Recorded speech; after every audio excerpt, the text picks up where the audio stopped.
Joining us now to talk more about housing, the affordability issue, and much more is Maryland Governor Wes Moore.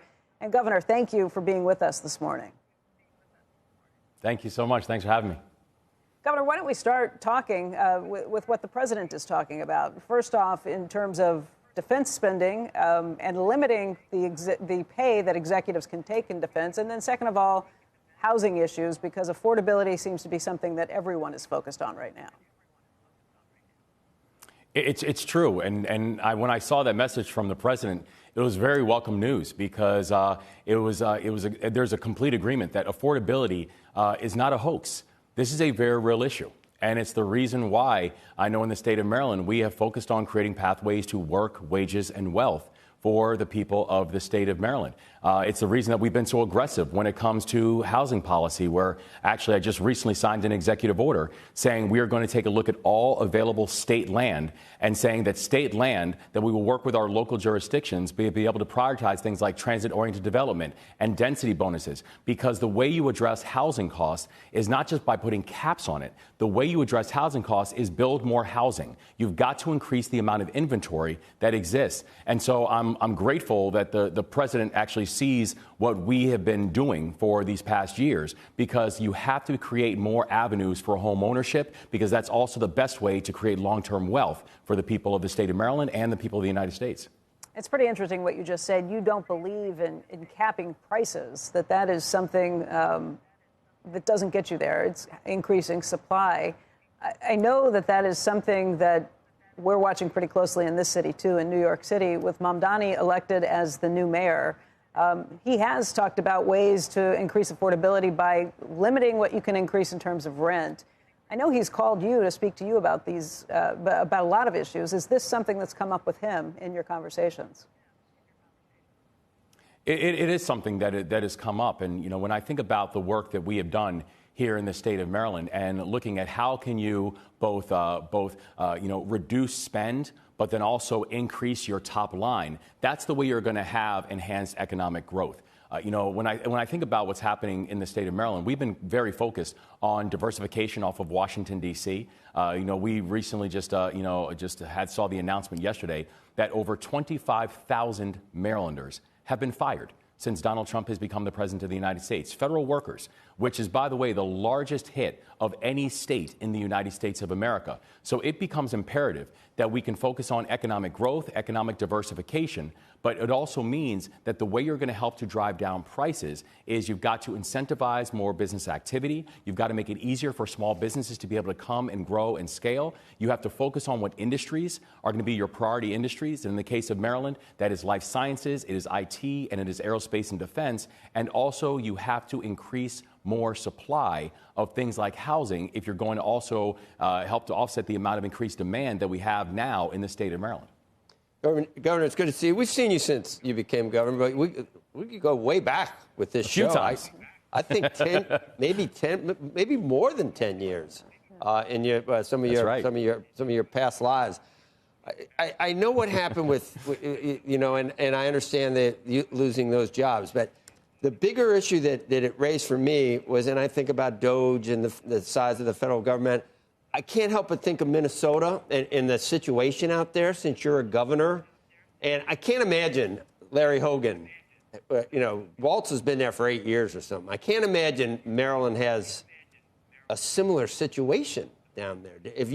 When you saw that happening in Minnesota, did you say, whoa, I need to make sure that something similar isn't playing out here? Can you say that definitively, that it's not?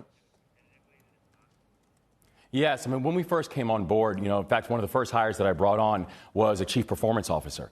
And really what our chief performance officer has been doing is focusing on government modernization. It's making sure that all of our departments were working efficiently and effectively and actually working together. It was making sure that there was no waste, fraud, and abuse inside of the state of Maryland. And if we did find instances of that, I told folks that not only is it going to be, intolerable for our administration to be able to see it, but also that there need to be consequences for those who are breaking the law. And so we knew that there were, some basic things in terms of governance that were not happening when we first came on board. We saw how for the 7 years before I became the governor, that spending increased by 70%, while our GDP stayed relatively flat. So as a state, we were spending, but we just weren't growing. So we had to be able to focus on real performance indicators. We had to make sure that people were doing their jobs and there was people being accountable for it. It's the reason we've done things like a complete revamp of all of our government services in Maryland.gov, so people can use it as a one-stop shop for everything from filing their taxes to building new businesses. Governor, but we had to focus on accountability on that. Address the surplus issue, because and I know your take is that the surplus that you inherited was a one-time thing, and your critics say that it was an actual structural surplus, but you say it was from the pandemic or something, because the surpluses and any future surpluses are now pretty big deficits, even though you've raised taxes. Well, it's not my opinion. It's math, right? Every single state got billions of dollars from the federal government, from the Biden-Harris administration during COVID. So every state got COVID money. That's not a structural surplus. In fact, what I inherited was a structural deficit because the state continued to spend, but the GDP did not move. And so, in fact, if you look at the last 21 years in the state of Maryland, we have needed cuts, 18 of them, in order to balance the budget.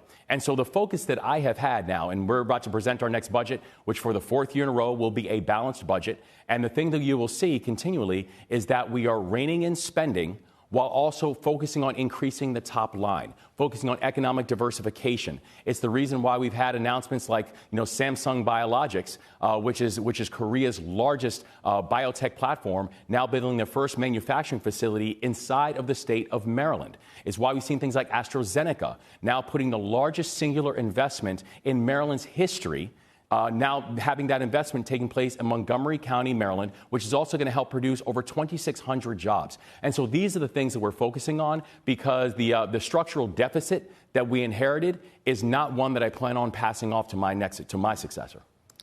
Governor, I'm curious what you think is sort of happening in the Democratic Party and which way things are moving. And the context, of course, is, here in New York, Mayor Mamdani was just elected.